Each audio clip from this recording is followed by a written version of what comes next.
মধ্যপ্রাচ্যে চলমান Iran Israel যুক্তরাষ্ট্র সংঘাত আজও তীব্র আঘাত চালিয়ে যাচ্ছে এবং পরিস্থিতি দ্রুতভাবে অঞ্চলের সীমা ছাড়িয়ে যায়।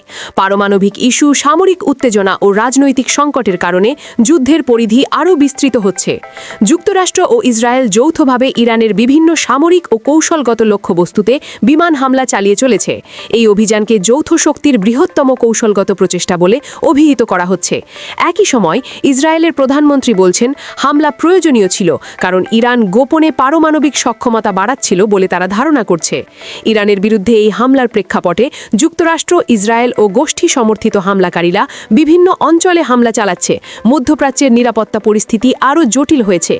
ইরানের প্রতি আক্রমণের কারণে নাগরিক হতাহতের সংখ্যা উল্লেখযোগ্য পরিমাণে বৃদ্ধি পেয়েছে এবং তেহরান সহ অন্যান্য শহরে বোমা বিস্ফোরণ এবং প্রতিশোধের জন্য ক্ষেপণাস্ত্র ও ড্রোন হামলার খবর পাওয়া গেছে। আঞ্চলিক প্রতিক্রিয়া হিসেবে ইরান সমর্থিত গোষ্ঠীগুলি বিভিন্ন দেশেও হামলা চালিয়েছে এবং পরিস্থিতি লেবানন, কায়রো পাস, গালফ এবং ইরাক পর্যন্ত ছড়িয়ে পড়েছে। বিশ্লেষকরা বলছেন, এই সংঘাত কেবলমাত্র মধ্যপ্রাচ্য পর্যন্ত সীমাবদ্ধ নয়, এটি আন্তর্জাতিক স্বার্থ, নিরাপত্তা, তেল বাজার ও বৈশ্বিক কূটনীতি পর্যন্ত প্রভাব ফেলছে। আন্তর্জাতিক সংস্থা ও রাষ্ট্রগুলো শান্তি ও সমঝোতার আহ্বান জানাচ্ছে, তবে পরবর্তীতে যুদ্ধের কোন দিকে মোড় নেবে তা নিয়ে অনিশ্চয়তা বিরাজ